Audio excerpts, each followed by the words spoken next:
आगे बढ़ते हैं और अभी आपको बताएं कि सेहत कार्ड से आवाम को 10 लाख रुपए तक इलाज की सहूलत होगी, लेकिन दिलचस्प बात यह है कि सेहत कार्ड से हर बीमारी का इलाज नहीं होगा। सेहत कार्ड पर चश्मकुशा रिपोर्ट मुलाहिजा कीजिए।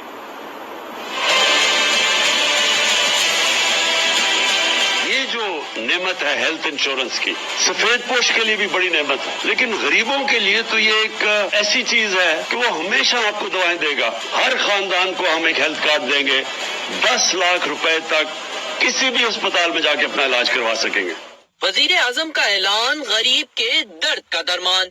10 लाख के इस कार्ड पर मयसर नहीं किन बीमारियों का इलाज, शायद कप्तान भी हैं इससे अनजान। आपके पास सेहत कार्ड है, फिर भी सेहत कार्ड पर ओपीडी की सहूलत हासिल नहीं होगी। खेल या मुकाबले में जख्मी होने पर इलाज नहीं होगा। जंग, फसाद या दहशतगर्द हमले के जख्मियों को इलाज की सहूलत नहीं मिलेगी। जैसे जलजला, सैलाब, तूफान और कोरोना का इलाज भी नहीं होगा।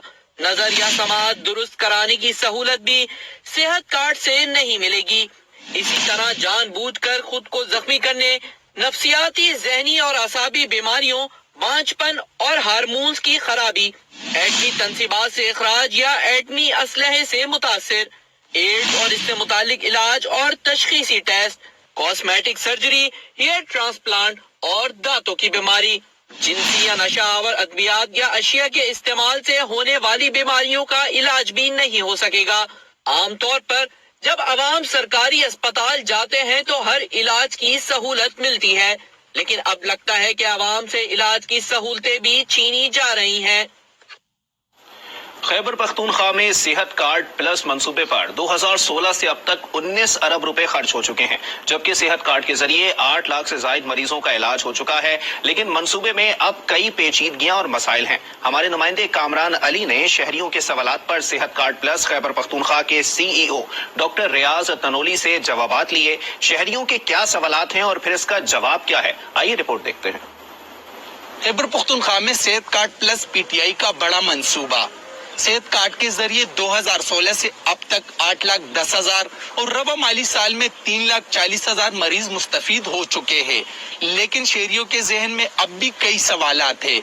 इन सवालात पर सेहत कार्ड इंतजामिया का क्या मौक़िफ़ है, आइए देखते हैं।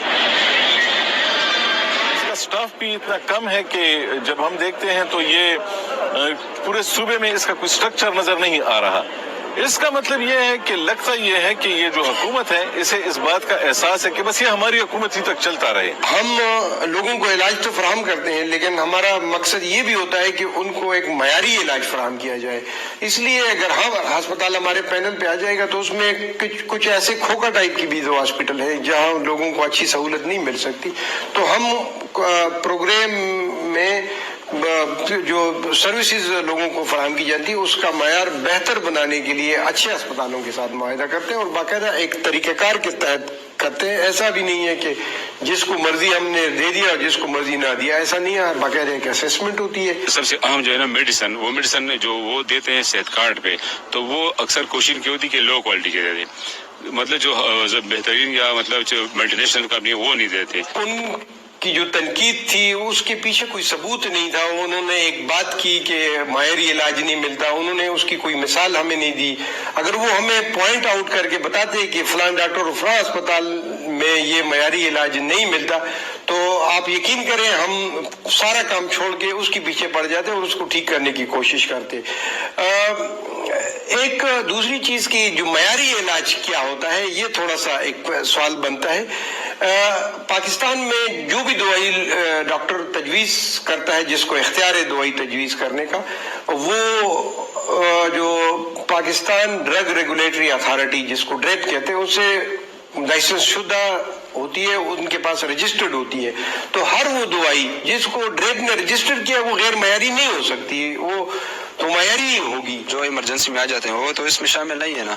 मसला तो वो बड़ा होता है ना, बंदे को अचानक से कोई मसला पैदा, ब्लड प्रेशर हो गया, BP हो गया, फिर वहाँ चेकअप हो गई, वहाँ उसके लिए डॉक्टर जो लिख लेता है वगैरह वगैरह दवाइयाँ, तो वो तो सरकार में शामिल नहीं ना। उसको भी शामिल किया जाए तो फिर और फायदा होगा। कुछ ऐसे लोग होते हैं कि जो अस्पताल में दाखिल ही नहीं होते, उनको सिर्फ OPD चाहिए होती है और वो उनके पास पैसे नहीं होते। तो उसके लिए हमने जरूर सोचा है। हम इंशाअल्लाह इसी माली साल के اسٹارٹ میں آؤٹ پیشنٹ پائلٹ کریں گے، چیک کریں گے، 4 ضلعوں سے ہم شروع کریں گے، اور اگر وہ ایک کامیاب ماڈل ثابت ہوتا ہے تو ہم اس کو بھی انشاءاللہ پروگرام میں شامل کریں گے۔ اگر آپ صحت کارڈ پہ اپنا مطلب علاج کر رہے ہیں تو آپ ان کے پاس جائیں گے جو ان کے مخصوص ڈاکٹر ہو۔ اگر کوئی آپ کو مطلب آپ کو ڈاکٹر ہو کہ یہ ڈاکٹر آپ کے لیے اچھا مساعد ڈاکٹر ہے تو آپ اس کے پاس نہیں جا سکتے۔ اپنی پسند کا ڈاکٹر آپ تبھی لے سکتے ہیں جب آپ خود اپنے لیے پرائیویٹ انشورنس خریدتے ہیں۔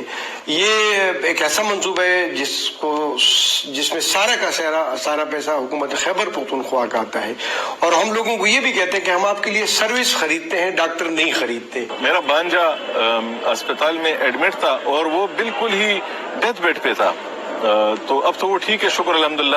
تو وہ پشاور کے ایک بہت بڑے اسپتال میں ایڈمٹ تھا، تو جب وہ میں گیا، اس کے پلیٹلیٹس تقریباً ختم تھے۔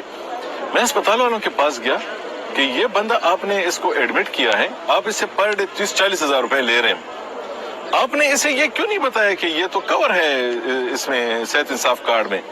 اس نے کہا کہ یہ تو ہمارا کام نہیں ہے، یہ تو لوگوں کو خود معلوم ہونا چاہیے۔ اگر ہم یہ دعویٰ کرتے ہیں کہ خیبر پختونخوا کی ساری آبادی جو کہ نادرا کے پاس رجسٹرڈ ہے اور ان کا ایک خاندان بھی موجود ہے، تو ان کا علاج داخلے کی صورت میں صحت کارڈ پہ ہونا چاہیے، لیکن ہمارے صحت کارڈ میں جو ایگزیکٹو کیئر جس کو بولتے ہیں، یعنی کہ پرائیویٹ روم جہاں پہ اسپتالوں میں ہوتا ہے، وہ ہمارے پروگرام میں کور نہیں ہوتا۔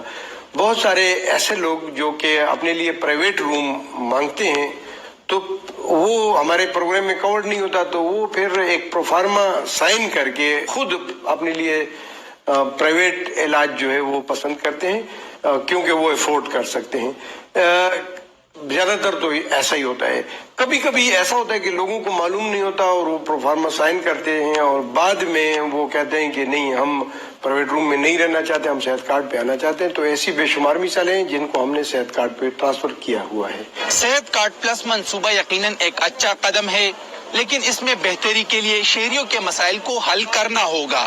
کیمرہ مین منیب گل کے ساتھ کامران علی، آج نیوز پشاور۔